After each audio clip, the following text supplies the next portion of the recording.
So this is my March 23 Virtual World deck list. I'll be going through the Virtual World monsters engines and then the hat traps of monsters I've run through, then corresponding spells and traps, extra deck and then side deck. So this is Virtual World Mahami Lulu. This is the combo starter of the deck and you want to see it pretty much every single time you can. So Virtual Worlds act in a way of targeting a monster spell or trap on the field, and then each one has a corresponding effect. This one discards one, and then the one of the third type you add to your hand. But when you do the second choice in the effect, you special summon each virtual one monster. This is good because if you have a monster on the field, you target the monster, you send the spell, and then add a trap, and then you banish the spell to continue comboing off. And then next is 3 copies of Virtual World HCG.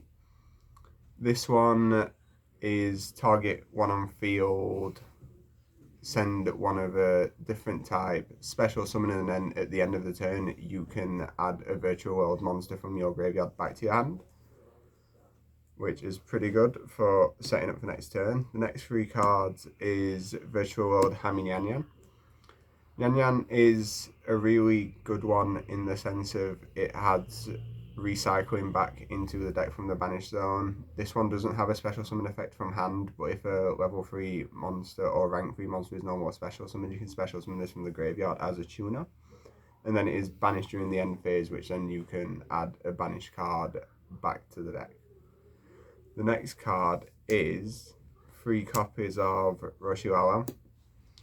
Roshiwawa was quite good in the sense of it special summons from the graveyard with its special summon effect. You just can't special summon a card of the same name of the card sent by its effect.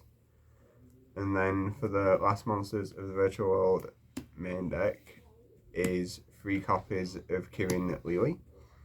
Kirin Lili's target send one of the 2 types to a graveyard, and then when it's special summoned you can send a third one then, or a second one.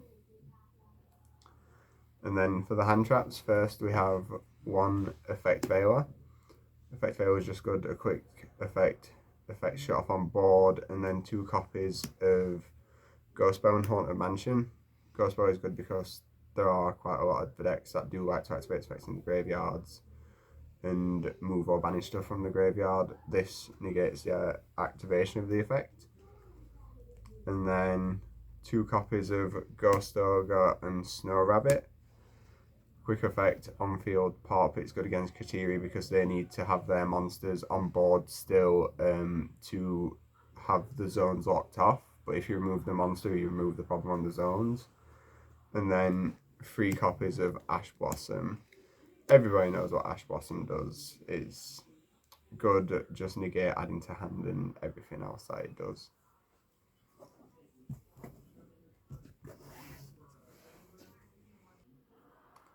These are the spells for the Virtual World deck. The first one is 3 copies of Queen Long. Queen Long is essential to a combo because when this is in the graveyard, you banish it and then add a Virtual World monster from your deck to your hand and then discard a card. On field, it is also a monster negate if you control another Virtual World Gate card. Then for the next spell is 3 copies of Kowloon. Kowloon's really interesting in the sense of it has multiple effects. The first effect is to activate it and then set a Virtual World Gate spell trap first up in the spell trap zone, and then has corresponding effects depending on the amount of zones. The amount of spell traps in the zones after the first effect activation. The first one being 2+, which is a 200 attack monster boost. The second one is to mill the top 3 cards of your deck to the graveyard, and if you control 4, when this is activated, you can special summon any number of Virtual World monsters from the extra deck up to the number of Virtual World Gates in the spell trap zones, which can be really good in some situations. And then next is 3 copies of Emergency Teleport. This is really good because you don't always need to see some virtual world monsters in your main deck in your hand straight away, because you can use this as a target to either special summon out Nyan Nyan and or as a target for Lulu, which makes the consistency of the deck a lot better. And then for the last spell is 1 copy of Called by the Grave. Great for negating the hand traps that get sent to graveyard that are monsters. We all know what it does.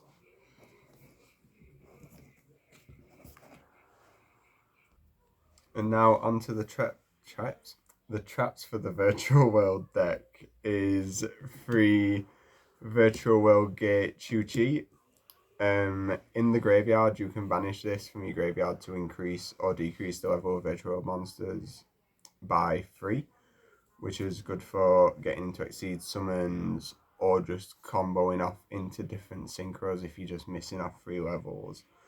I won 1 copy of Huan because if you can get it in your graveyard, it is banish, special summon a virtual world from the graveyard and then discard 1 card, which is good for just furthering combos. But if it's on the field, it has the effect of, if there is no virtual world gate on the field, you can change the battle position of a monster, which is good for stalling out, but it is not the real reason why you want to run that trap. And then for the rest of the traps, there's 3 copies of Imperm.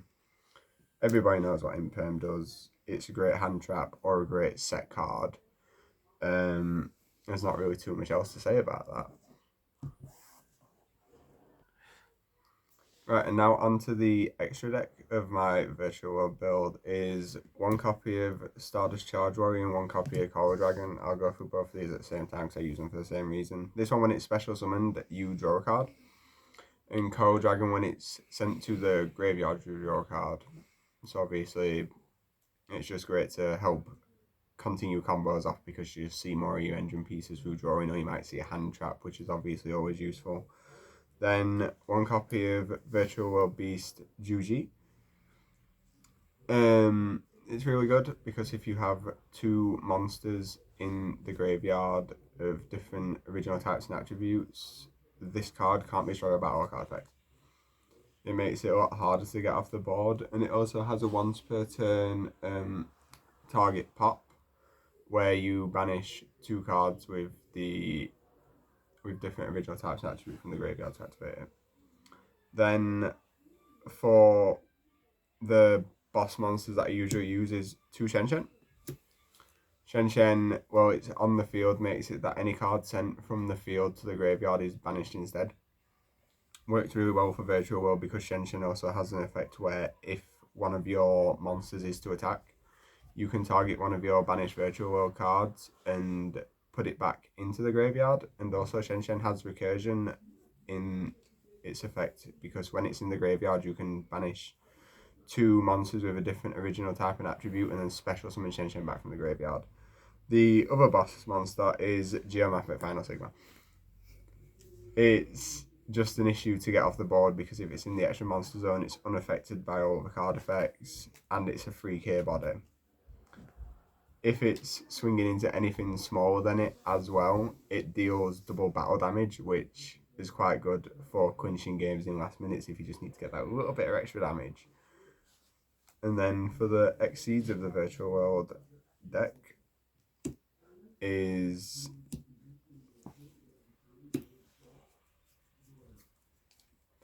1 Fan Fan, 1 Jar Jar, and 1 Long Long. 1 Long is good because it's unaffected. Well, it has, as I say, it can't be targeted by monster effects. Well, it has 2 material on it. And then also it's a negate if your opponent activates a monster effect of an attribute they don't already currently control, you can detach 2 material to negate that effect. Fan Fan is detach 2 material, banish a card from your opponent's field or either graveyard, which is good for getting rid of monsters that can't be destroyed by card effect and whatnot. And also, if Fanfan is destroyed by battle or an opponent's card effect and sent to the graveyard, you can special summon 2 virtual worlds of the same original type and attribute from your main deck, which is really good for keeping stuff on board to combo off next turn if your board gets broken down. Jaja's good in the sense of it's just free. It's 2 level 3. Oh, sorry, it's 2 plus level 3 monsters for its material. So as a Zeus target, you can essentially make a 6 material Zeus if you really try hard enough. Which Zeus being able to use its effect 3 times is amazing. It also has an effect where you can detach a material from it. It can't be destroyed by battle this turn. And also, if there are monsters with the two or more monsters in your graveyard with the same original type and attribute, you can banish a card that Jar Jar has battled with. And then for the utility cards of the extra deck is 1 copy of Trishula, Dragon of the Ice Barrier. It's fairly easy to make in this deck, with it primarily being level 3s and level 6 in the main deck. And obviously a banish card from hand, field, and then graveyard on 1 effect is really good, especially because there's a hand rip in there. Vermilion Dragon Mech is good because it's a banish a tuner from hand, field, or graveyard to pop a card on the field. But then also, if Vermilion Dragon Mech is destroyed by card effect, you can add a tuner from your banish zone back to your hand. So if you banish an Ash Blossom to use its effect, you can then add the Ash Blossom back. Or if you want to add a part of the Virtual World Engine back, like Lulu, you can do. It has a lot of utility in that sense. And 1 copy of Mistworm. Mistworm's good because it's a nice bounce back. It doesn't destroy a lot of cards, have effects where they can't be destroyed, so sometimes it's a lot easier just to bounce it back to the extra deck than actually dealing with it in that sense. And then for the Exceed utility cards is 1 Ashura King, because Virtual World needs an Omni Negate, and this is probably one of the easiest Omni Negates to facilitate in the deck, with it just being level 3 monsters. A Zeus for board wipe, and obviously comboing it with Jaja, you can get multiple wipes on Zeus when it hits the field, and 1 copy Constella. Constella's good if you just have a couple of the level 6s lying about because you've gone through your Geomath mech, so it's not your extra deck anymore. This is a quick effect bounce back to hand as well.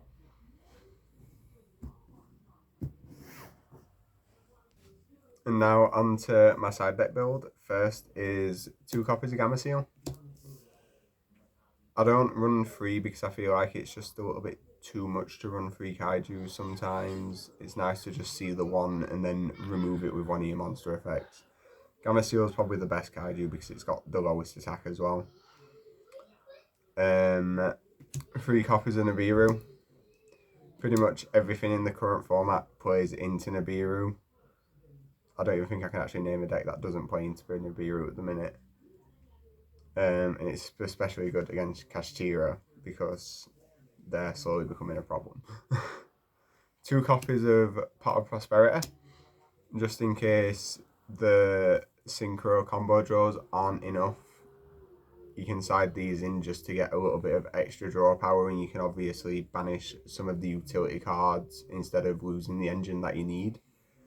1 copy is a Harpy's Feather Duster because the deck does sometimes need a slight bit more spell and trap removal, as well as 2 copies of Twin Twister for the exact same reason.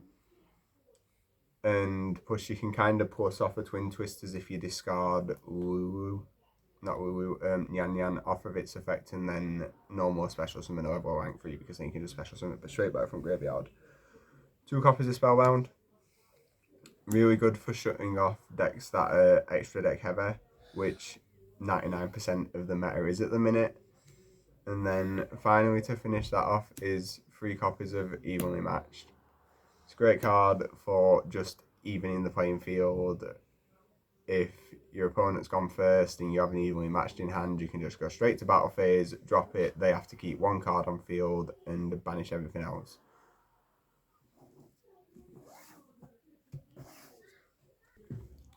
This was my March 23 Virtual World deck profile. If you liked this content or have any other suggestions for content, please like, comment, subscribe and ring that bell.